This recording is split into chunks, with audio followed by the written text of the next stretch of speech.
Faster than a speeding bullet. More powerful than a locomotive. Able to leap tall buildings at a single bound. Look, up in the sky. It's a bird. It's a plane. It's Superman. And now, the adventures of Superman. For almost a full day, it has been unusually calm at the Metropolis Daily Planet. But as we shall see, it has been the calm which precedes a storm. Superman, in his guise of reporter Clark Kent, has left his office, and cub reporter Jimmy Olsen is tilted back in Kent's chair, his feet on the desk, when the door opens and Beanie Martin, the copy boy, appears. Hello, Beanie. What can I do for you, young man? Oh, give me that big shot routine, Jim Olsen. And you better get your feet off Mr. Kent's desk before he comes in here and catches you. Mr. Kent back? Boy, did you get your feet down in a hurry. Afraid of getting caught in here, huh? No, not at all. As a matter of fact, Mr. Kent asked me to wait here till he got back. He's expecting an important phone call. Now, what was it you wanted to see me about? I don't want to see you about nothing. A guy named Abdul does.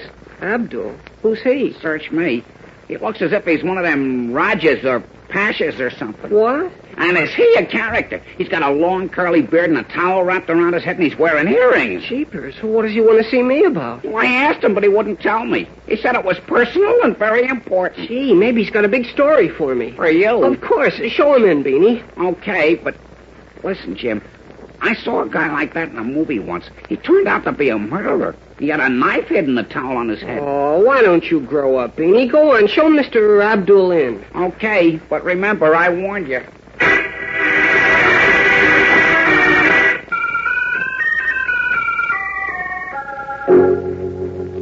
Take a chair, Mr. Abdul. Thank you, Sahib.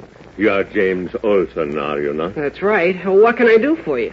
I bear a message for you, Sahib, and a great gift from my master. Huh? A great gift? Yes, my master wishes me to say that he will remain forever grateful to you, even into the hereafter. And he apologizes that he has not until now been able to make a suitable display of his gratitude. He begs that you will forgive him. Look, I don't get this. Who is this master you're talking about, and what's he grateful to me for? My master, Sahib, is the great Sheikh Faisal ibn Faisal. Who? Surely you remember, Sahib, how once in the desert, far from Morocco, when my master was about to be put to death by the Nazi band of Von Blumberg, you saved his life. Oh, yeah, now I remember him. Oh, but look, you've got it all wrong. I didn't save the Sheik's life. Superman did. My master said nothing of one called Superman. Well, Superman did it, though. I happened to be with him, but... Please, Sahib, such modesty is seemly in a young gentleman of your character. But my master feels himself indebted to you and to no other. Oh, but listen, And so I have come to you with his message of gratitude and esteem. And with this great gift. Gee whiz. This gold key will unlock the box I set on your desk. Open it, please. Oh, but look, Mr. Abdul, I can't accept it. You would insult my noble master. Well, no, of course not. But... Then open the box, pray, and accept your gift. Well, what's in the box? That for which the greatest king would gladly give his entire kingdom to possess, but which is now yours alone. Golly, what is it? Open the box, and you will see. Well, okay, I guess there's no harm in looking. What? Wait, it's just a little statue. A little man with tiny horns on his head and the body of a sheep. That is a ram, Sahib, not a sheep. Oh, yeah, a ram. It's cute, isn't it? You believe it to be a worthless trifle, is that not so? No, you got me wrong, Abdul. This is grand, really. What if I told you the figure you hold in your hand can bring you all the gold you desire? Huh? That you need only speak to it as I shall instruct, and it will grant your dearest wish. My dearest wish? Not once, but as many times as you ask. Oh, look, Abdul, I don't know who put you up to this gag on me, but you can tell him it worked swell. I really thought there was going to be something in the box, but now... But, Sahib, hear me. I speak truth. Okay, joke's over, brother, so skip the corny accent and forget it, huh? Your words are strange, but your manner is clear. I can see you do not believe me. That's the general idea. Will you do my noble master the courtesy to make a test of Shushaya, Sahib? Give me that again. Make a single test of the genie Shushaya.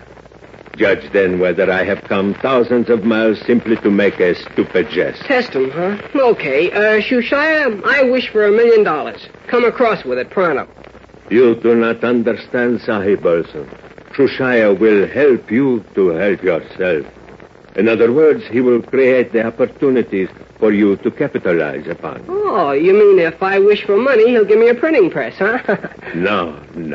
Oh. How can I explain? Yes.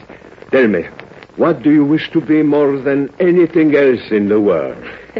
You know, Abdul, you put on a good act, so I'll play along with you for the laughs. What do I want to be? Yes. Well, that's easy. The greatest reporter in the country. The guy who digs up stories no other reporter can, not even Mr. Kent. A great reporter. Stories. Yes, I am quite sure Shushaya will help you in that. Oh, he'll cooperate, huh? I am sure he will. Now hear me. At precisely 6 o'clock, and on any other day at the same hour, you need only sit here where you sit now, where Shushaya has come into your hands. Make then such a request as we have discussed, and he will grant it.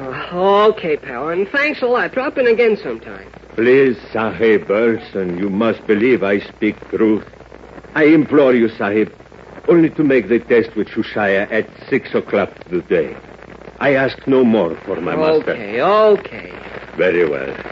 I leave now with your gracious permission. Yes, so long. Only one thing more must you remember. Discuss this with no one. Now, farewell, Sahib. Farewell. How do you like that guy, expecting me to fall for a gag like that? Funny, though. Kind of felt as if he did mean it. 6 o'clock. My watch is a little slow. Well, Shushaya, it's 6 p.m. Monday. Time for you to do your stuff. Well, I'm waiting, kiddo. What's holding you up?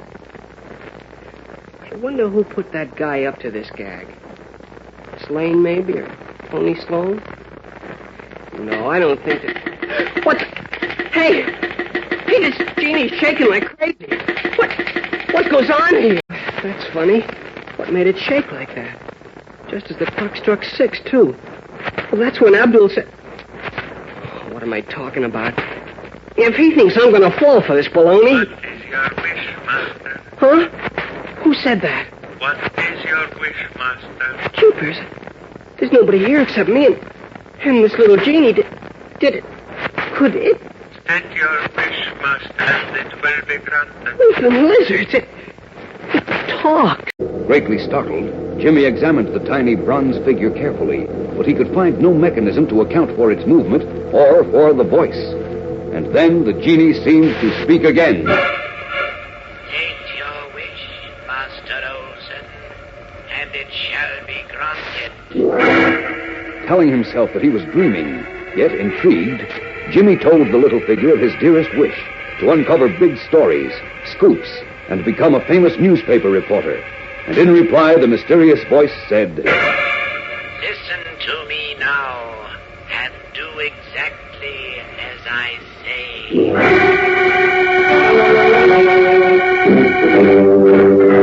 A short while later, Superman, in his guise of reporter Clark Kent, entered the now almost deserted city room of the Metropolis Daily Planet.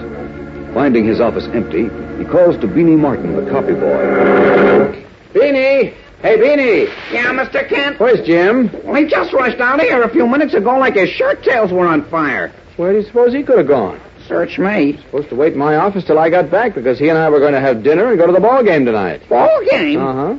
Well, gee, if Jim don't come back in time, will you take me with you, Mr. Kent? Will you, huh, please? Oh, certainly. If I can get another ticket, I'll take you both, Beanie. I'm sure Jim will be back right away. Well, I'm not so sure. What do you mean? Well, it was right after this Abdul character left. Who? Abdul.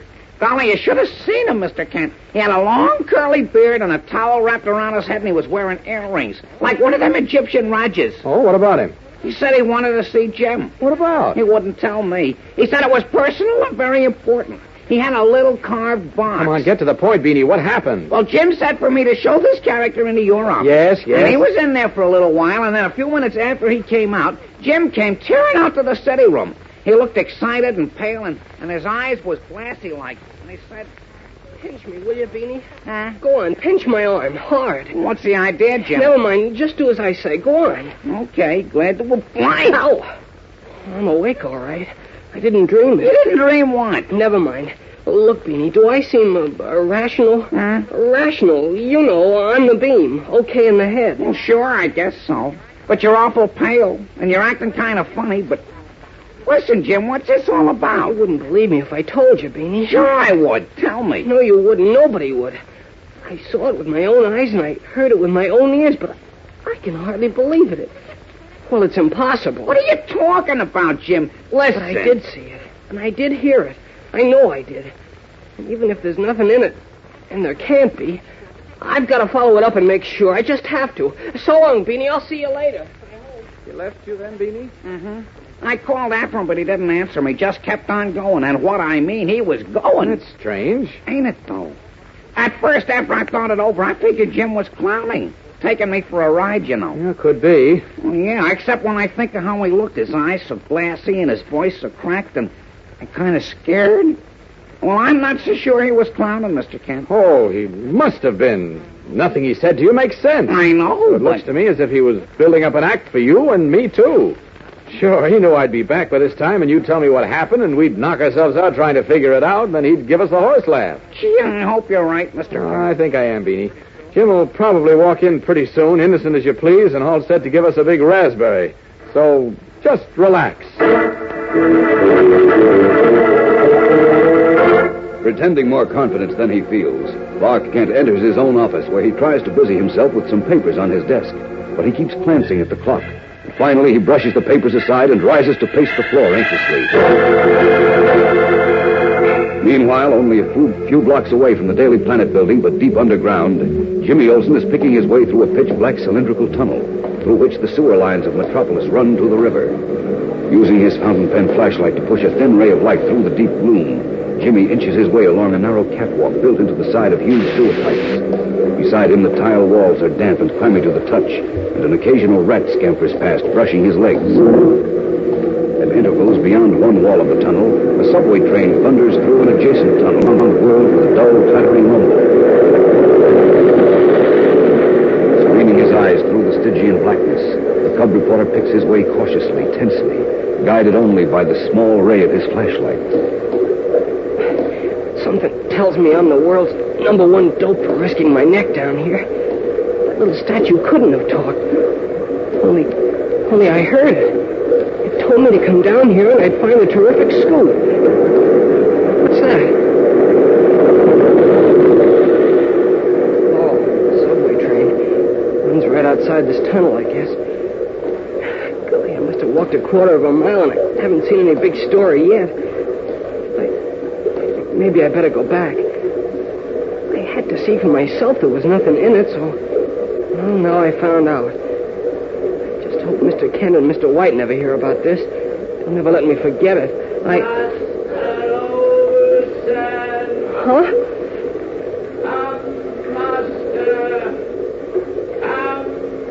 Wait. That sounds like the genie's voice. Up ahead someplace. Maybe I'd better keep going then. This way, Master Olson. This way. That's the genie's voice, all right. Or is it? Gosh, I don't know what to think. It's so crazy. What's that? Oh, just a rat. Jeepers. I wish I'd get to that story, if there is a story. I don't like it down here much. Wait. What's that sound? Thunder? Whatever it is, I don't like it. It may be... A bearded man wearing a turban and earrings called on Jimmy Olsen, cub reporter for the Metropolis Daily Planet, and giving his name as Abdul, said that his master, a great sheik, had sent him to Jimmy with a gift because the reporter had once done him an important service. The gift turned out to be a bronze figure of a genie, half man and half ram, which Abdul said had the power to grant Jimmy's wishes. After the strange man had left, Jimmy, laughingly addressing the genie, wished for a great newspaper scoop, then was startled to hear a voice which instructed him to enter the main sewer tunnel under the street, where he would find a big story.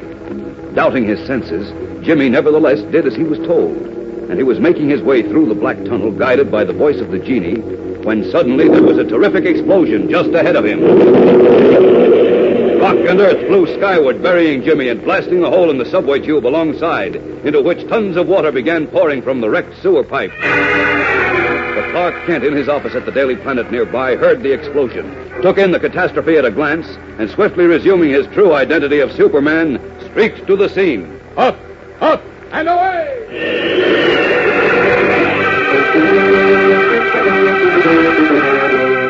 Rocketing down through the hole blasted in the street, the Man of Steel sees that the young reporter is trapped under a pile of debris. And with one great swing of his arm, he brushes the rocks and earth aside. Great Scott. Jim, are you... Oh, he's all right. Just seems to be stunned. Well, I'll just make him comfortable here while I close the block in this sewer main before the water washes out the tracks in the subway tube. Straining his great muscles, Superman constructs a dam against the torn side of the gashed pipe and slows the mighty stream of water to a trickle. Then, hearing the sirens and bells of approaching fire and emergency crews, he makes a quick examination of the scene and, gathering Jimmy into his arms, leaps up through the hole in the street and into the sky.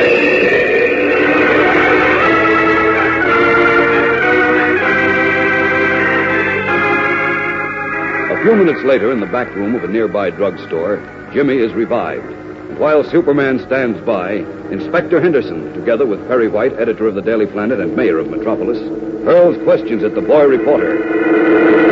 Come on, Jim, come on. Tell us everything you know about that explosion. Well, you see, Mr. White... What were you doing in the sewer tunnel, Olson? Well, it was like this, Inspector. You see, Oh, quit stalling, Jim. Do you realize the water from the exploded sewer main was pouring into the subway tubes and might have washed out the tracks and caused a terrible accident? Gosh, I didn't know that. Worse than that.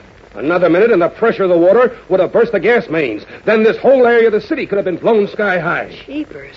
Then Superman must... Why, of course. Oh, I don't know how to thank you, Superman. Yeah, you did a wonderful job. Forget it. Forget nothing. I want to know what caused that explosion or who. Do you know, Jim? No, Chief, I don't know. Oh, you don't, eh? How come? You were right there when it happened. Now, Olson, I advise you to tell us all you... I can't tell you anything, Inspector. Honest, all I know is... Is what?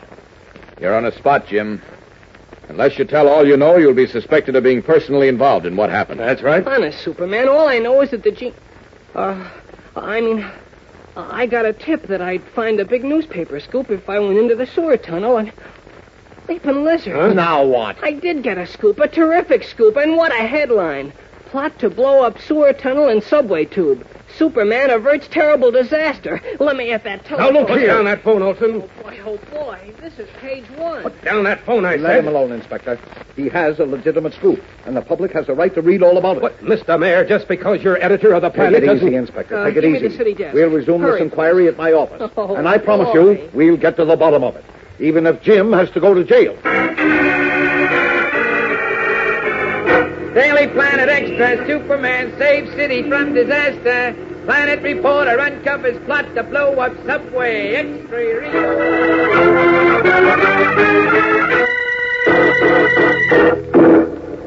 Now, are we all here? Inspector Henderson, where's Superman? Well, he said he'd join us soon, Mr. Mayor. Okay. Now, Jim. Just call me Scoops, Chief. Scoops Olson, the page 1 kid. Oh, stop taking bows, young man. Huh? You're not out of the woods yet, you know. Not by a long shot. Oh, what do you mean? He means we still want to know what you were doing in the sewer tunnel at the time of the explosion. Exactly. I told you. I got a tip that I'd find a scoop there. Yeah? Well, who gave you the tip? I can't tell you, Inspector. You'd better tell us. I'm sorry. I can't tell you. Now, look here, Jim. You're under suspicion, Olson. And unless you tell us what you know, I'll see that a warrant is issued for your arrest. Arrest? Right. And I won't do a thing to help you. So if you're shielding anyone... No, it's not that, Mr. White. It's just that... Just what? Well, I don't know a thing about the explosion. I swear I don't. And I can't tell you where I got the tip. Okay, then, Jim. It's my duty as mayor of Metropolis to order your arrest. Just a moment, Mr. White. Since you're a newspaper man yourself, you know that a reporter's sources of information are sacred, isn't that right? Well, yes. But in a situation as important... Now, wait a minute, Superman. That stuff doesn't go with me. What? The way it looks from here, Olson is involved in that explosion, so you I'm better... not, I tell you. You're wrong, Inspector. Jim was not involved. As a matter of fact, it's only by a miracle that he wasn't killed in the explosion. What do you mean? When your men finish clearing away the debris in the sewer tunnel, Inspector, you'll find a cord still intact, which had been stretched across the tunnel. Huh? One end is attached to a small, crude lever. And you'll also find fragments of a large tin can. Tin can? That's right. It's clear to me that an explosive was in that can, and the string was a trip cord arranged to set off the charge when somebody walked into it. Now, wait a minute. Let me finish, gentlemen. The cord was only about 20 feet from where I found Jim. Now, which way were you going, Jim? Up or down the tunnel? Oh, let's see. Up. That proves it, then. A few more steps, and Jim would have walked into the cord and been blown to bits. Oh, no. So, naturally, he couldn't have been involved in the plot. No? Then who did set off the charge? I don't know. Unless, well, it could have been a rat. A rat? Yes, there's a dead rat lying across the string, under the debris. That means the string was stretched low, probably at ankle height.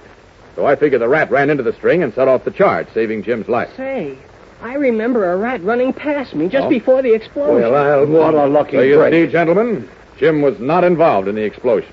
I think he was lured into the tunnel by someone who intended to make him the victim of it. Me? Are you kidding? Oh, who would want to kill Jim, and why? Yeah, why?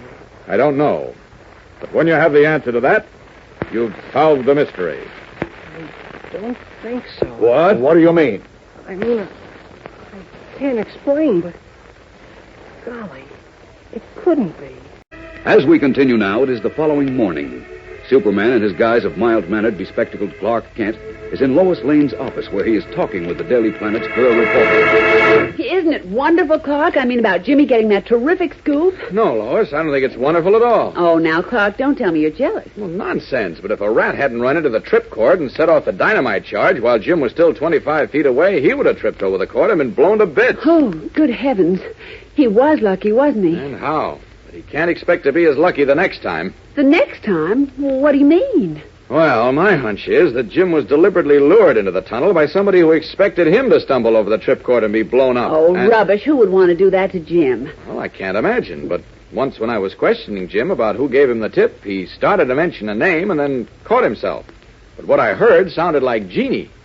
Genie? Yes. Do you know any friend of his named Genie? No, I don't. I'm worried, Lois. I'm very much worried. Why, Clark? It's all over now. I doubt it. Somebody tried to kill Jim once. He'll try Oh, again. now, Clark, I think you're imagining things as usual. I'm not. I tell you. Hello, colleagues. Why, hello, Jim. Congratulations. That was a terrific story. Thanks, Miss Lane. Hi, Mr. Kent. Morning, Jim. Did you get a load of that headline? Daily Planet reporter discovers plot and Superman saves city from disaster by James Olson. Not bad, huh? Not bad. Wonderful. Take it easy, Jim. I'll see you both later. I got some work to do. Gee, he wasn't very cordial, was he? Oh, forget it, Jim. Tell me all about your scoop. Tell me about, Genie. What did you say? I said tell me all about Genie. You know, the one who tipped you off to that scoop yesterday? How did you... I mean, what are you talking about? Uh-oh. So Clark was right. What do you mean? He said you started to say that some girl named Genie tipped you off to the scoop and then you went mum. Oh, well, he's wrong. I don't know any girl named Genie. Now, Jim. I don't, Miss Lane, honest. Well, then why did you get so fussed just now when I mentioned the name Genie? Who, me? What? Yes, you can't fool me. Something is bothering you, Jim. Isn't there? Oh, shucks. Look, Miss Lane, do you believe there's any such thing as supernatural powers? Supernatural powers? Uh-huh. What I mean is, do you think, say a statue of anything could talk? Whatever makes you ask such a silly question? It's not silly, honest. Look, if it was a statue of... Well, I mean, not really a statue, Oh, just a minute, Jim. Hello? Just a moment, please. It's for you, Jim. Important. Oh, thanks. Hello, James Olson speaking. Sahib Olson, this is Abdul. Oh. I am happy, my friend.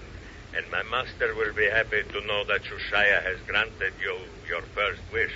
Oh, you mean the... Yes, Shushaya, the genie. Oh. Oh, yes. Now, Shushaya is ready to grant your second wish this evening. This evening? Of course.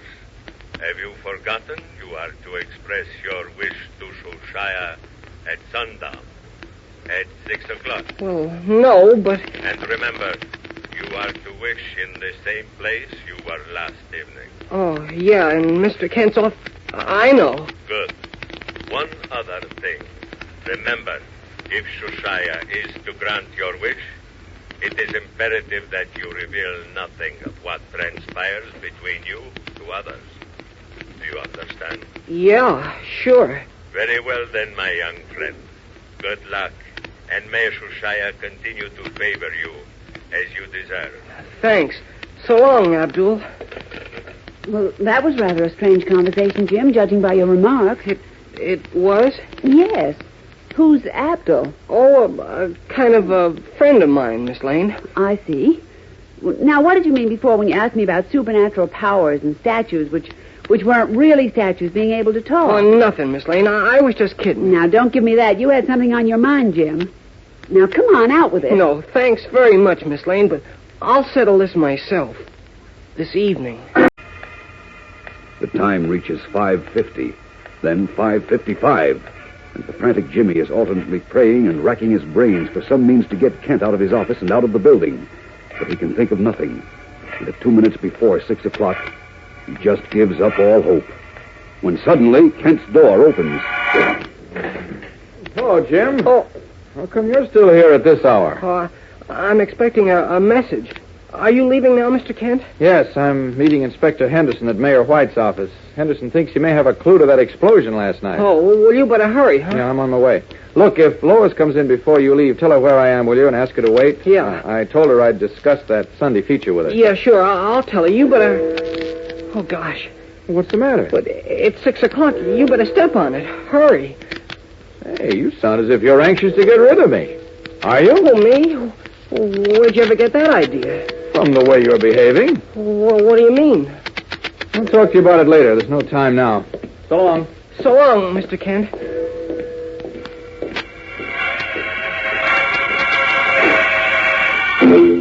Waiting tensely until Clark Kent has left the city room, Jimmy jerks open his desk drawer, snatches up the small carved box containing the bronze genie, and races into Kent's office, closing the door behind him.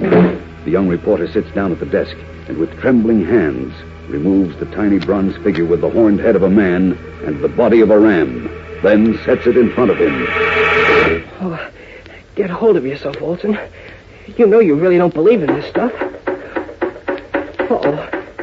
The genie's rocking, like it did yesterday, just before it started to talk. What is your wish, Master? Leaps. It's talking again. Take your wish, Master, and it shall be granted.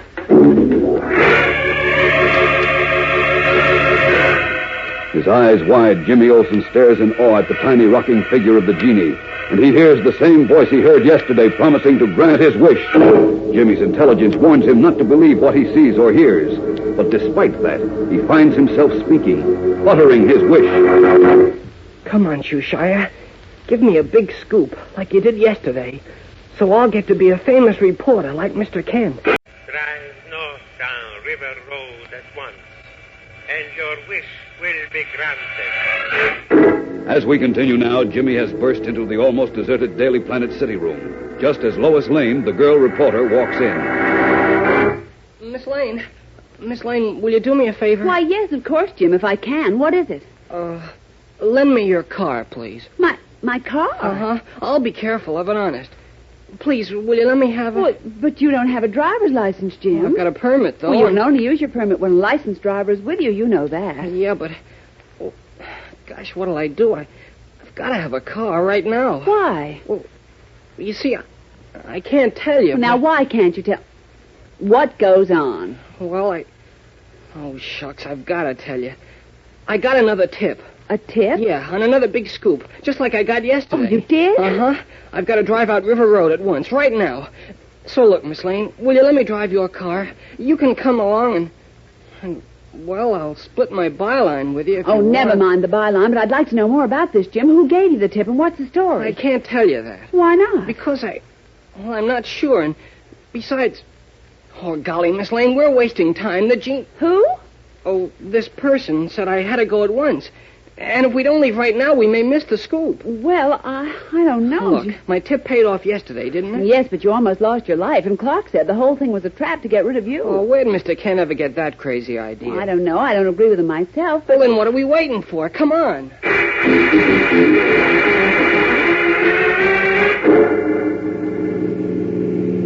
You don't drive more slowly, Jim. I'll make you stop and I'll take the wheel. Well, there's hardly any traffic out here, Miss Lane. Just the same, stay under the speed limit, will you, until we reach River Road. There are houses around here and factories, and it's dark. Okay. Taking us an awful long time to get to River Road. No, we're practically there. As soon as we make the turn around the American Aircraft Factory just ahead. Hold it, Jim. That's a stop street. I saw it. Oh, sorry. Just wanted to make sure. What the... That sounds like a machine gun. Good heavens. A man has just been shot. Huh? Oh, where? Those men jumping into that car across the street. They ran out of the offices of the aircraft company. Do you see them? Yeah. Look at those big bags they're carrying. Yes. Jeepers, Miss Lane. I'll bet they robbed the aircraft factory. And that was the watchman they shot. Get out, Jim. We've got to help that poor man. Wait. There come some people across the street to help him. We better go after those bandits. No, Jim. They've got guns. We'll call the police. Let those guys get away? Nothing doing. This must be my scoop, and I'm going after it.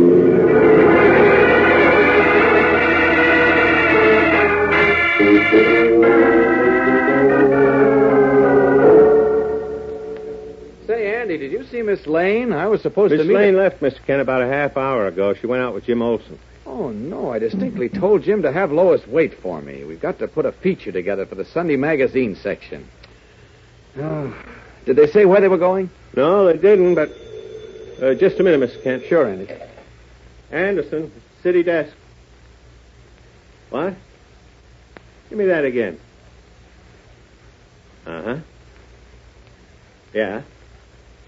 Right. I got it. What's up, Andy? That was press service. A mob just cracked the safe at the American Aircraft Company and got away with the payroll, $250,000. And not only that, they shot and killed a watchman, and I haven't got a reporter in the shop to send out there. What'll I do, Mr. Kent? Leave it to me, Andy. I'll be out there in 2 shakes. Stand by for a phone call.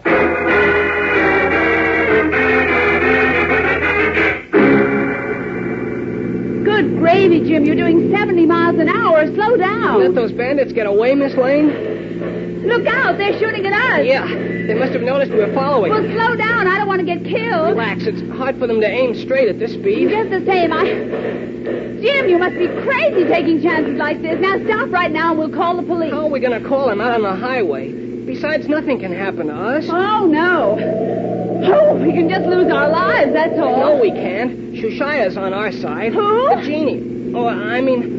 Just relax, Miss Lane. Nothing can happen to us, I tell you. This is my scoop, and I'm going to follow it through. You can sit up now, Miss Lane. They stopped shooting at us. Oh, thank heaven. Jim, now listen to me. You've got to stop. We've got him now. We've got him. Got him? What do you mean? They're coming to the place where they're building the new bridge over the river. They'll have to detour into Eastland. We can get the cops there. Well, now you're talking sense. Hey, what the... Now what? They didn't stop for the detour. They went right on through. Uh-oh. Wait a minute. I don't see any detour sign. Say, neither do I. I was here last week, though, when I came through with Mr. Kent. Well, they must have completed the bridge since. I guess so, but they should have fixed this road before they open it up again. They certainly should have. Oh, Jim, wait a minute. I don't see the bandit's car. You'll see it in a minute when we get around that turn. There's a short hill down to the bridge. Well, slow up, for heaven's sake. This road is jouncing my teeth out. I can't slow up anymore. There's a couple of crossroads the other side of the bridge, and I'm afraid I'll lose those guys. Good grief. What was that noise? Gosh, I don't know. Jim, slow down for that turn. Hang on. I want to see what made that noise. It sounded like... Holy mackerel. Look, Miss Lane. The bandit's car smashed through the gate at the bottom of the hill. Jim, stop. There's no bridge. I can't stop. But you've got to. There's no bridge. We're going to the river, too. We're going too fast. I can't stop. Look out, Miss Lane. Jim!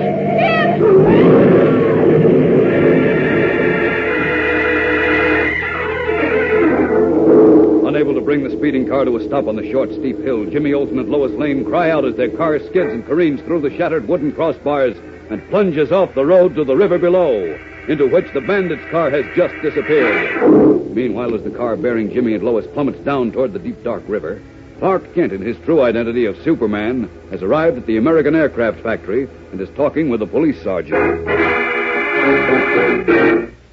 Which way did the bandit's car go, Sergeant? I don't know, Superman. I just got here. Oh? Somebody said it went north on River Road. North? Yeah. I'm going to call headquarters and put out an alarm. Those fellows have a pretty good start. Not too long a start for me. I'm going after them, Sergeant.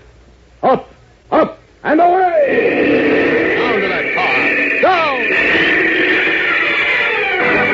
Streaking downward like a meteor flashing through space, Superman snatches the car bearing Jimmy and Lois just as it is about to crash into the Black River.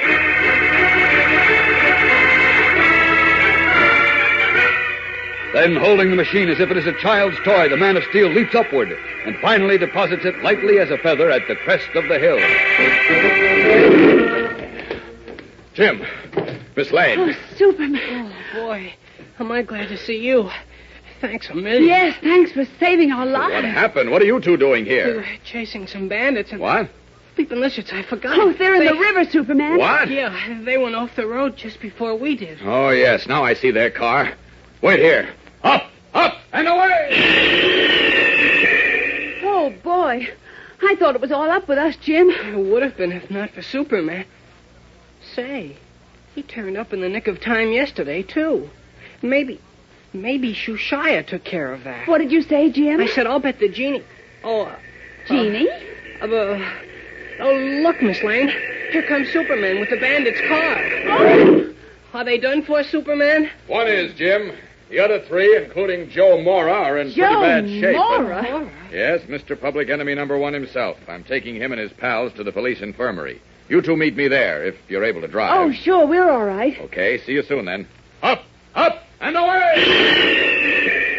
Joe Mora. Oh, boy. Well, don't sit there dreaming, Jim. Start the car. Superman wants us to meet him at police headquarters. Public Enemy number 1 shoots watchmen and steals aircraft payroll. What? Daily Planet reporters trail them and are saved by Superman, who also rescues Bandit's car from river. Oh, boy, what a story. Oh, good heavens. I'm so upset I didn't realize we had a terrific scoop in our hands. I mean, you have, Jim. Get going for the nearest telephone. I'm practically there already.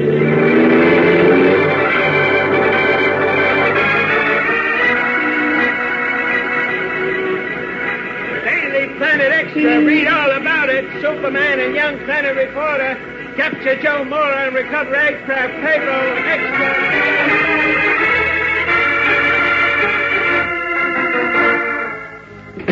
Whew, you ought to see the reception. Jim, he's nicknamed him Scoops. And, oh, hello, Chief. I didn't see you sitting there. Hello. Did you come all the way down from City Hall to join the party? I certainly did. I'm still editor of the Daily Planet as well as the mayor, you know. And I've come down to congratulate Jim. And to double his salary. Double his salary? Oh, that's wonderful, Chief. It's no more than he deserves. Don't do it, Chief, please. Oh, now, Clark, are Well, you... why in heaven's name do you keep saying don't do it? Didn't Jim get 2 scoops in 2 days? Terrific scoops? Well, maybe, Maybe. He caught every other paper in town flat-footed. I know. Our circulation jumped over 200,000. As a matter of fact, I ought to triple his salary. I think so, too, Chief. I tell you, you're making a mistake, Chief. By building Jim up this way, you're building up his confidence and trust in the person who's trying to murder him. Murder him? What are you talking about, Kent? Don't you see? It's due to a miracle, to 2 miracles, in fact, that Jim is still alive. Why, Clark. Listen, if a rat hadn't run across the tripcord in the tunnel and set off the explosive just before Jim got there, he would have been blown to bits. Well, maybe so, And if but... if Superman hadn't been following the bandits last night and reached the river just as Jim and you too, Lois, were falling, it would have been all up with both of you. Well, yes, I know, but now... No, Kent. A good reporter makes his miracles. Oh, now, look, That's Chief. right. If a reporter's on his toes and in there trying, he often gets the break. Right. Jim may have been a little lucky. Lucky? But he got his stories, and that's what counts.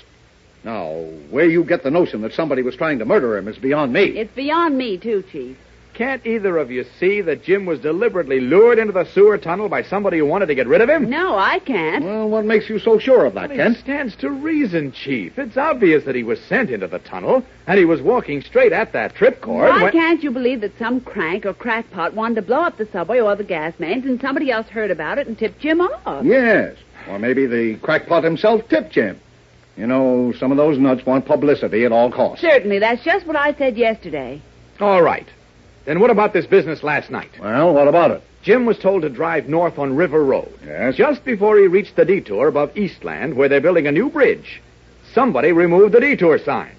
And I say that was done so that Jim would drive into the river in the darkness and be drowned. That's simply jumping to a conclusion, Kent. No, it isn't. You haven't a bit of proof to back that up. Of course not. Anybody might have removed the detour signs. But the trouble with you, Clark... I know. Sure. I'm jealous of Jim. Well, I hate to say so, but, I think you are. Kent, I'm starting to think the same thing. Oh, confound it. Why must you both be so thick-headed? What? Now, you wait a minute, Clark. I'm sorry, but you've got to believe me. I know I'm right.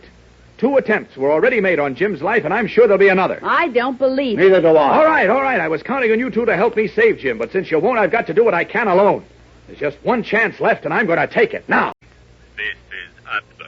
Oh, hi, Abdul. Listen, that little genie you gave me is sure delivering the goods. I still can't believe it, but I got 2 big scoops, and Mr. White doubled my salary, and... Be careful, Sahib Olson. If anyone learns of Shushaya, he will no longer be able to grant your wishes. Oh, well, nobody knows. Mr. Kent has been trying to find out where I get my tips. Do not tell him or anyone else. Oh, I won't, Abdul. Don't worry. Good. Now, hear me. Shushaya has granted 2 of your wishes. That indicates you are in high favor with him, and that you must ask him to grant the 3rd wish at once. At once? You mean right now? Today at 6 o'clock in the usual place. Do you understand? Sure, I'll ask him all right. I still can't make myself believe this stuff, Abdul. Have you not had proof of Shushaya's powers? Oh, yes, I guess so, but... Then do not fail to ask him to grant your 3rd wish today. When 2 have been granted, the 3rd is always granted. It is, huh? It is indeed. Oh, brother. Shushaya will not fail you. Farewell. Farewell. Oh, so long, Abdul, and thanks. Oh, brother. Now I get another wish and another scoop. Am I riding high? Jim, I want you to tell me the name of the person who's been giving you these mysterious tips. I can't tell you, Mr. Kent. Why not? Well, I just can't.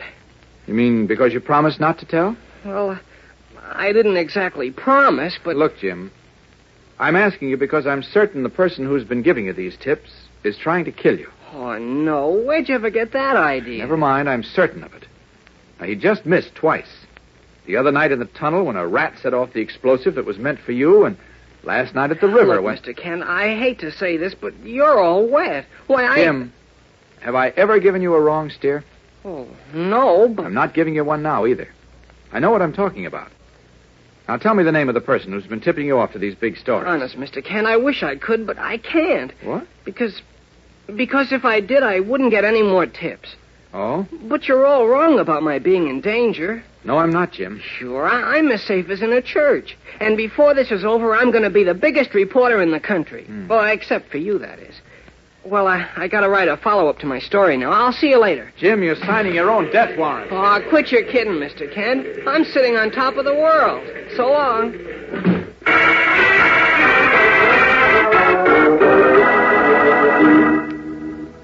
You want to see me, Mr. Kent? Yes, Beanie. You and Jim are pretty good friends, aren't you? Sure. Me and Scoops are just like that. Well, do you happen to know a friend of Jim's, probably a new friend named Genie? Nope, I don't. Why? Jim let fall a name the other day, both to me and to Lois, when we were questioning him about his story tips. He covered up right afterwards, but the name sounded like Genie. It did, huh? Yes. You're sure you don't know anyone by that name? I guess you want to get hold of this Genie and get her to give you some big scoops, too, huh? Skip it. Jim's mother might know. I'll hop out and see her.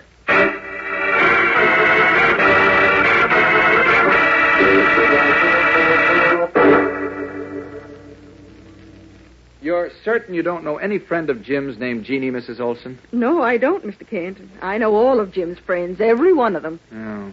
Why do you ask?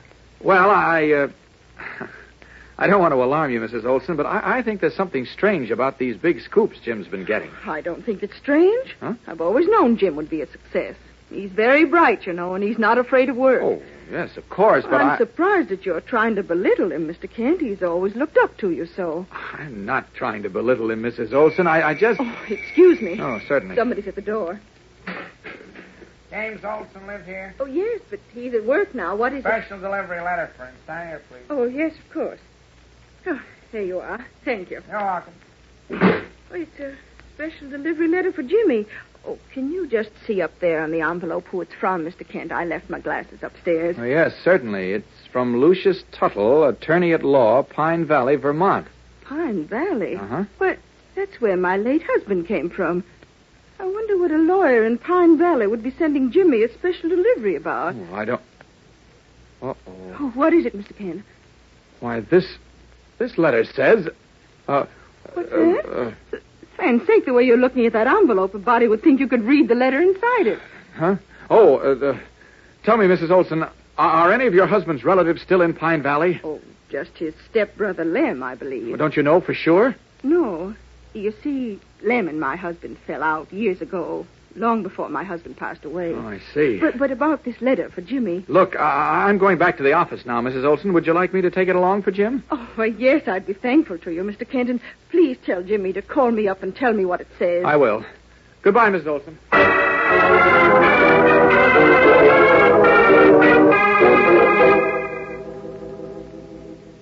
You see, Lois, Jim's Uncle Lem hated Jim's father and his family, and yet according to this special delivery letter for Jim from a lawyer in Pine Valley, Uncle Lem died last week and left Jim $10,000. $10,000? Yes. Clark, how wonderful. Wonderful, if true. What do you mean, if true? You said this lawyer wrote to Jim and said so. He did.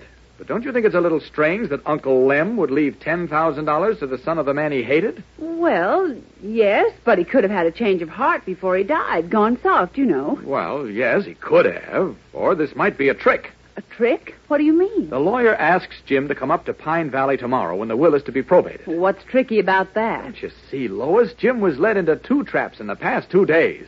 In both cases, the bait used was the promise of a sensational newspaper story. But in this case, the bait is money. Oh, you're off on that nonsense again. About somebody trying to murder Jim. It's not nonsense. Well, I say it is, and so does the chief. Now, honestly, Clark, when you get an idea in your head, it takes dynamite to get it out. Well, maybe, but I'm trying to save Jim's life before it's too late, and I want you to help me. All right. What do you want me to do? Well, it's very simple. I'm going up to Pine Valley now to investigate this inheritance. I want you to promise not to let Jim out of your sight while I'm gone. Why? I told you why. Because he's in danger of his life. I don't believe it, and don't shout at me. I'm sorry. Oh, look, Lois, will you please cooperate with me just for a couple of hours until I get back? Please. Well, I suppose I could keep an eye on Jim, but it's so silly, Clark. That a girl. Oh, and don't mention his inheritance to him. Promise? You mean he doesn't know about it yet? Nobody knows except you and me, not even his mother. Then how did you find out? Well, Clark Kent, you didn't open Jim's letter. No, of course Well, then not. how did you Oh, it doesn't matter now. Just promise not to mention his inheritance and promise not to let Jim out of your sight for a second till I get back, will you? Oh, all right, I promise. Soon after Clark Kent as Superman streaked away from the Daily Planet, the big clock in the now almost deserted city room showed 5 minutes before 6 o'clock. Jimmy Olsen, carrying a small carved box under his arm, left his desk and walked a bit furtively toward Kent's office. Jim, where are you going? Oh, I'm just going into Mr. Kent's office for a minute, Miss Lane, to make a call. What's the matter with your own phone? Well, this is rather private. To your girlfriend, Genie, perhaps? What? I was just kidding. Go ahead, Jim. Hurrying into Kent's office, Jimmy shuts the door behind him. Then, as the clock in the nearby insurance tower begins to strike 6, he quickly removes the tiny bronze figure of the genie Shushaya from the carved box, and with trembling fingers, sets it on its 4 tiny feet on Kent's desk. It's 6 o'clock, Shushaya. Time for you to do your stuff. Go on. Give me another big scoop, just like those 2 you already gave me. Come on, Shushaya. Give. Tell me, Mr. Tuttle, did you send a special delivery letter to Jim Olsen in Metropolis telling him he had inherited $10,000? I did. Well, then you mean Jim really did inherit that money? Of course he did. Left to him by his Uncle Lem. Guess your young friend was surprised, eh? He certainly will be. As I understand it, Uncle Lem not only hated his stepbrother, Jim's late father, but he hated Jim and his mother, too. He sure did, Mr. Kent. Lem hated just about everybody. I expect he even hated himself. Well, then how do you explain his leaving $10,000 to his nephew? Easy. He did it to spite Abner. Abner? Who's he? Abner Quinn. He's Lem's nephew on his mother's side. Oh. And a no account good for nothing if ever I seen one. Mean, too. Guess that's why Lem come as close to liking Abner as he ever come to liking anybody. That mean streak appealed to him. Meaning no disrespect to the dead. No, of course not. But tell me, Mr. Tuttle, why didn't he leave his money to Abner instead of to Jim Olsen? Told you, Lem aimed to spite Abner. But why in heaven's... On account of Abner wouldn't stay up here on Lem's farm and take care of him when Lem got to ailing. Oh. Lem wanted to save the price of a hired hand, you see. But Abner, he'd come up for a little while and then go right back to Metropolis to his card-playing and fast friends. I see.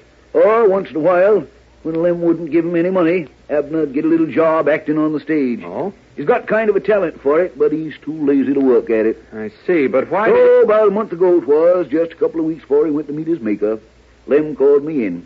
Tuttle, he says, I want you to draw me a new will. Fix it so's my brother's son, Jim Olsen, gets all my cash and securities. About $10,000 that'll come to. And he cut Abner Quinn off completely? Yeah. He don't get a cent, said old Lem to me, excepting if anything happens to Jim Olsen before my will is probated. Uh-oh. In that case, Abner can have my $10,000, Lem says. But I don't figure he'll get it, because Jim's just a young fella. Wait, Mr. Tuttle. Does Abner Quinn know about this new will? He sure does, Mr. Kent. He does. Why, he come running up here for Lem's funeral, his hands itching to get hold of the money. When I told him he wasn't getting a red cent, his face turned so red, and his eyes got so mean, I thought he was going to kill me. Well, did you tell him then about the provision in the will whereby he'd get his uncle's money if anything happened to Jim Olsen? Nope. I wasn't going to tell him anything. But the next day, he come up here with a fast-talking city lawyer demanding to see the will. And you showed it to him? Oh, yes. Uh-oh. I didn't have to, but I wanted to see Abner's face when he saw he was cut off. What did he say? He hit the ceiling. Oh, of course. But he knew he was licked. His lawyer friend told him so. Yeah, he was licked, that is, unless something happened to Jim before the will was probated. That's right, Mr. Kent. According to your letter to Jim, Mr. Tuttle, the will is being probated tomorrow. Is that correct? Yep, it is. All right. Now, do you happen to know where Abner Quinn is now? Why, I expect he's back in Metropolis. That's where he usually is. Do you know his address in Metropolis? I reckon I've got it here in my book. Would you please give it to me? Yeah, here it is. Ah, here it is. Broadway Hotel, 219 West 48th Street. I know the place. It's a third-rate theatrical hotel. All right, I'll get going now, Mr. Tuttle. Many thanks. Out of these clothes. If Abner Quinn is behind these mysterious attacks on Jim, he'll try to finish him tonight, before his uncle's will is probated tomorrow. So I'd better get to his hotel fast. As Superman. There we are. All set. Now, up, and away! Leaping high into the sky above Little Pine Valley, Superman glances briefly at the setting sun, then rockets away for Metropolis and Abner Quinn's hotel. Meanwhile, having received his instructions from the Genie in Clark Kent's office in the Daily Planet, Jimmy Olsen, the carved box containing the Genie under his arm, steps into the now almost deserted city room. He starts quickly toward the elevators, but stops abruptly when Lois Lane calls to him. Jim, just a minute, please. Huh? Oh, Miss Lane, what? Where are you going? Who, me? Yes, you. Oh, I'm going out. Out where? Well, I'm going to eat dinner. Oh, good idea. I'm rather hungry myself. I'll go with you. Oh, no, you can't. Why, Jim, are you refusing to eat with me? Oh, no, it's not that, Miss Lane. It's just... Well, I already promised to eat with somebody, see, and I... Well, why can't I... Say, what's that noise? Oh, what noise? Well, don't you hear it? That kind of a rattling noise? Oh, why, it's not... I think it's coming from that little box you're carrying. Let's see it, Jim. No, don't touch it. Why not? What's in it? It's a surprise. Surprise? Jim, is there something alive in that box? Oh, no. Yes. I mean, I don't know. You don't know? Look, I gotta go now, Miss Lane. You may as well know right now, Jimmy Olsen, that you're not going anyplace without me. Now, listen, Miss Lane. Now, tell me, what is in that box? Gee whiz, can't a fella take a surprise to a girl without everybody butting in? Oh, so you've got a date with a girl. Well... Who is it? Genie? Huh? The one Clark and I thought was giving you those story tips? Oh, no, it isn't. Now, look, Miss Lane, I gotta go. All right, I'm ready. I'm very anxious to meet your girl, Jim. No, I can't take you along, Miss Lane. Now, don't be silly, Jimmy. I'll only stay for a little while. I just want to meet the girl and see what's in that box. But... Look, Miss Lane, I'll call her up first and tell her, okay? Well, yes, if you think that's necessary, but... I'll call her right now. Well, where are you going? Here's the phone on this desk. I'll call her from Mr. Kent's office. Oh. Okay, Jim. I understand.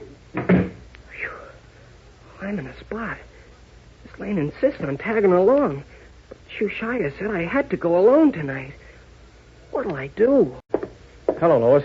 Oh, Clark. Did you find out about Jim's $10,000 inheritance? Not so loud. It's on the level, all right. I told you so. Now I hope you'll stop your nonsense about tricks and plots to murder Jim. Lois, now I'm sure it isn't nonsense. Oh, now, Clark, you just... Now, wait a minute. Let me finish. Jim gets his legacy, all right, but only if he's still alive tomorrow. Huh? If he isn't, the money goes to one Abner Quinn. And my hunch is that Abner is the person who's been trying to get rid of Jim. Why, who's Abner? And why He's would... a distant cousin of Jim's who, according to the terms of their uncle's will, gets the legacy if anything happens to Jim before tomorrow. I see, Now, I've just been to Abner's hotel, but he checked out a couple of days ago and didn't leave a forwarding address. So I put Candy Myers on his trail. Oh, Clark. And meanwhile, we just make sure that Jim doesn't get out of our sight until... Say, where is Jim? Oh, relax. He's in your office telephoning to his girl. Now, wait a Now minute. that you're back, I can Jim stop is not him. in my office, Lois. Now, stop that, Clark. I just saw him go in, and I've been sitting right here watching Just the door. the same, ever I tell you, he is not in my office. Come here. Oh, Clark, really? Look! Good grief. You're right. Of course I am. Now, where He in hell is couldn't have left without my seeing him. Why, I was sitting right there watching Well, the he's door. gone, though. Lois, pray that he... Oh, no, Clark. Oh, no. I tell you, Jim went in here to telephone, and he didn't come out, Clark. Wait a minute. I think I know how he got out without your seeing him, Lois. How? Come over here to this window. The window? Uh-huh. Look, there's a wide ledge outside, see? Now, Jim could have crawled along that to the storeroom. Oh, yes. And got out through there to the freight elevator. Yes, of course. I'll bet that's what he did, Clark. Now that I remember, he did his best to get rid of me before. He did, eh? Yes, you see, when he got it through his head that he wasn't leaving here without me, he said he had a dinner date with a girlfriend. Girlfriend? Yes, and I insisted on going along with him. Finally, he said he'd call her up and find out if that would be all right. Uh-huh. So he came in here to your office, and, well, you know the rest. Oh, if only I did know the rest, Lois. This girl might have promised him another big story. She might even be working for Abner Quinn. Abner Quinn. Oh, he's Jim's cousin, isn't he? Yes, a distant cousin. You remember I told you their mutual uncle left Jim $10,000, which he inherits unless something happens to him before tomorrow, in which case the money goes to Abner Quinn. Oh, Clark, surely you don't think... I'm not just thinking, Lois. I'm suspicious. Quinn is a bad lot, and I'm certain those big scoops Jim got so mysteriously were traps designed to take his life. Now, look, Clark, you don't have a bit of proof for what you're saying. I know it, And but- yet you're willing to accuse this Abner Quinn, a man you've never even seen, of being a would-be murderer. I'm not actually accusing him, Lois, Well, you but certainly I do... are. Oh, excuse me just a minute. It's my phone. Hello? No, Jim isn't here. I don't know where he is, Beanie. Yes, I'll tell him. So long. Well, I gather Beanie doesn't know where Jim is either. No, he said he called him at home, but... Hey, what's that? What? Did you hear that rattling noise? Oh, yes. Yes, it sounds Seems like... to be coming from my desk drawer. Oh, what in blazes is this? It's a little carved box. Yes, and the rattling is coming from Clark, it. that's the box Jim had. Well, what's it doing in my desk? I don't know, but it was rattling that way when I saw him with it, but he refused to tell me what was in it. He just acted very strangely when that rattling began. Great Scott, I What's wonder... in that box, Clark? Go on, open it. Look, Why, what on earth? you know what this little bronze figure is? Well, it has the head of a man with horns and the body of a sheep. A ram. All right, a ram. What's it supposed to be? A genie. A genie? Sure, you know, one of those mythical creatures who's supposed to be able to make your wishes come true. Wait a minute, I don't get it. How could this little bronze figure, How could it tip Jim off to his big news scoops? Why, yes, of course it couldn't, but... Oh, yes, it could, and it did, Lois. What? Have you gone mad, Not at Clark? all. I just haven't been as observant as I should have been the last couple of days. Here, wait, and I'll show you. What are you looking for under your desk? I want to get something that's stuck onto the underside. There we are. Now, here's the answer, Lois. Why, what's that gadget? A miniature shortwave radio receiver. A radio receiver? Uh-huh, fixed with a suction cup so that it would adhere to a flat surface. Good heavens. Somebody, and I have a hunch who it was, stuck it to the underside of my desk. And then talking from nearby, probably through a walkie-talkie transmitter, he sent his voice into my office here. So made Jim think that Genie was talking to him. Oh, now, Jim wouldn't fall for that. I'm afraid he did, Lois. Since he found it so necessary to shake you, I assume he must have gotten another tip. Now, wait a minute, Beanie Clark. said a man wearing a turban and earrings who called himself Abdul brought Jim a card box like this a few days ago. Yes. Since then, I found out that Abner Quinn is an actor. So my hunch is that he posed as Abdul, gave Jim this figure and some cock and bull story, planning to lead him into a trap. But why? To get rid of him and get Jim's $10,000 inheritance for himself. Oh, Clark, stop it. You're scaring me. I'm scared myself, Lois. I tried to find Quinn, but he'd moved from his third-rate theatrical hotel without leaving a forwarding address. I've got Candy Myers on his trail, but Candy may or may not find him in time. Now, listen closely. Yes, Clark. You call Inspector Henderson. All right. Tell him everything I've told you, and tell him to turn loose every detective he can to look for Abner Quinn and Jim. Yes? You stay right here in case Candy Myers calls. All right, but where are you going? I'm going to look for Jim in my way. You'd better pray hard that I find him in time. Hurrying from his office, Clark Kent steps into the storeroom, swiftly resumes his true identity of Superman, and leaps high from the window into the night sky to begin his search for Jimmy Olsen. Up, up, and away!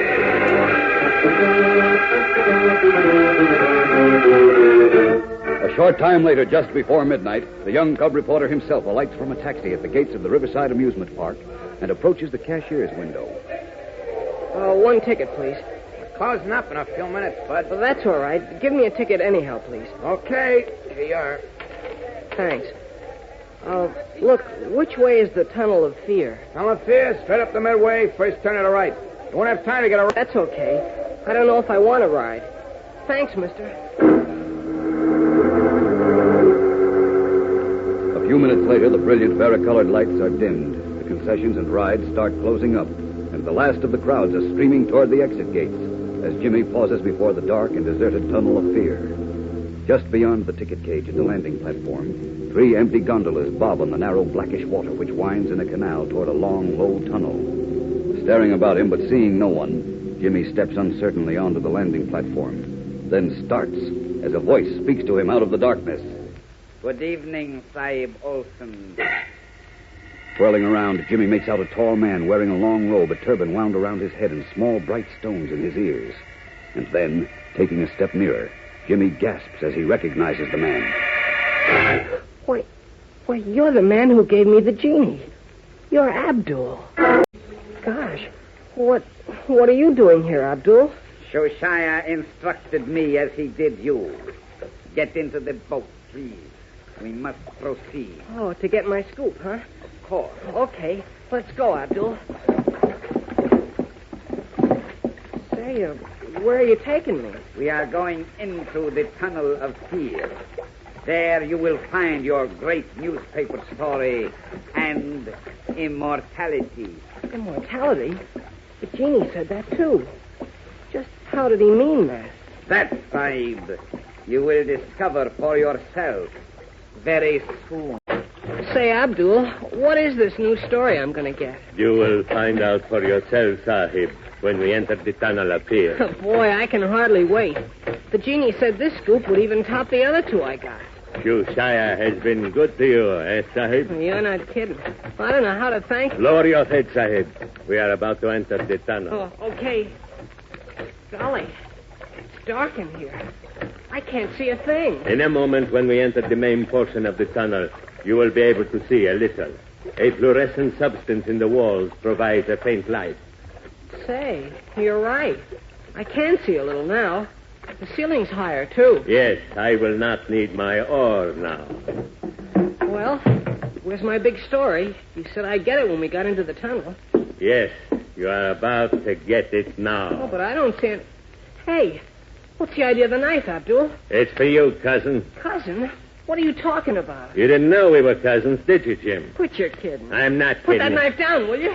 You got away from me twice, you lucky little rat.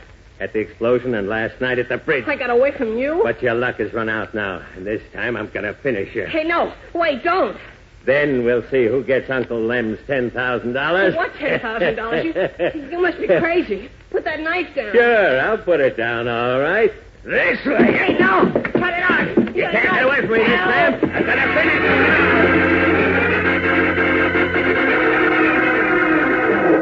Clinging desperately to the turbaned man's wrist, Jimmy Olsen fights for his life in the dark tunnel. As slowly, the taller, stronger man forces the blade closer and closer to the desperate young reporter. Meanwhile, unable to pick up Jimmy's trail, Superman has streaked back to the Daily Planet.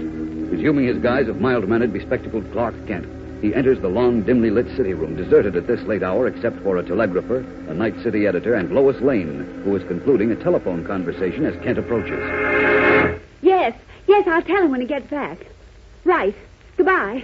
Hello, Lois. Oh, Clark, am I glad to see you. Listen, did you... I'll give it to you in a few words. I haven't been able to find Jim, and neither have the police. I know, but I'm listen, still Clark. sure Abner Quinn is behind the Genie routine, and I was hoping that Candy Myers would be able to pick up Quinn's trail, but so far... Wendell, be quiet a moment so I can tell you something. Tell me what? Candy Myers has picked up Abner Quinn's trail. He has? Yes, he just phoned in and said Quinn has been working for the last few days at the Riverside Amusement Park. The amusement park? Yes, at the Tunnel of Fear. He dresses as an Arab or something. Arab, of course. Candy's on his way out there now, but... So am I. I'll see him there. Be in touch with you later, Lois. Rocketing away from the Daily Planet, Superman is on his way to aid Jimmy Olsen, who at this moment in the dark, shallow waters of the Tunnel of Fear clings desperately to the powerful wrist of his turbaned opponent. Slowly but surely, the young reporter feels the power of his resistance running out. And now, with the long knife only scant few inches away from his chest, Jimmy hears his would-be murderer cry out, It's no use, my dear cousin. I'm gonna finish you now. Oh, no, you don't. I'll take that knife, Quinn. Superman, it's Superman. Let go, I'll kill you. Let me go. I think I'd better give you a sleeping pill. Oh, boy, Superman. You got here just in time. He was going to... I know. It's all over now, Jim, so just relax. Come on now, up with you. And up with your money-mad cousin here. Jeepers. Is he really my cousin? Uh-huh. A distant cousin who would inherit $10,000 from a mutual uncle if you died. We're going to put him in a nice, cozy cell at the city jail. Come on, hang on, Jim. Here we go. Up, and away!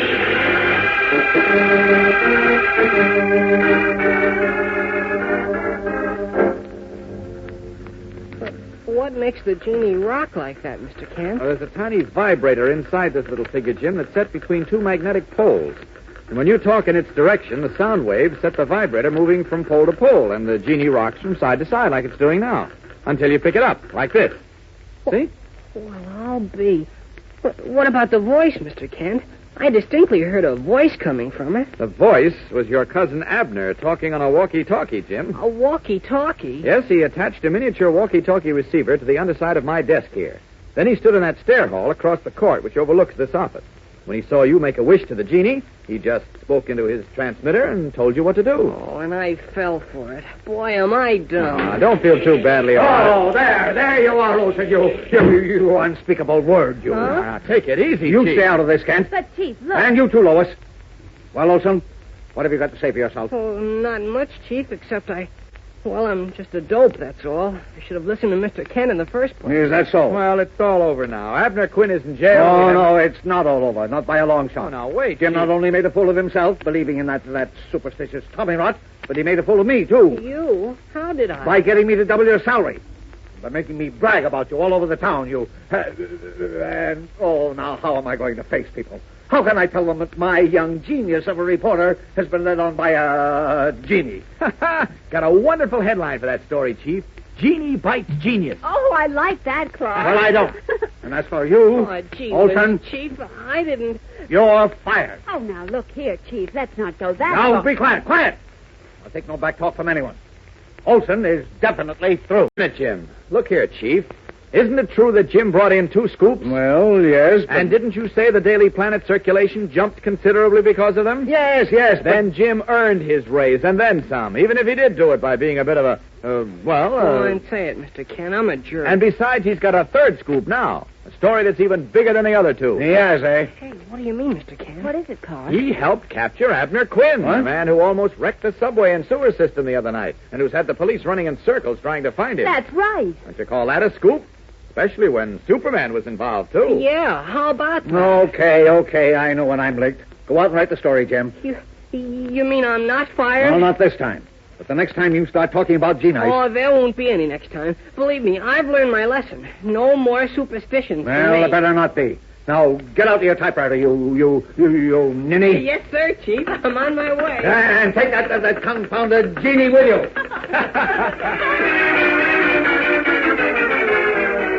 And so, laughing in hilarious relief, our friends see another exciting Superman adventure come to a happy close. But unknown to them, a new and even more amazing adventure is looming for Superman and his friends. It has thrill, suspense, mystery, and you'll hear the first exciting chapter on Monday. So be sure to tune in again Monday, same time, same station, for more of the adventures of Superman.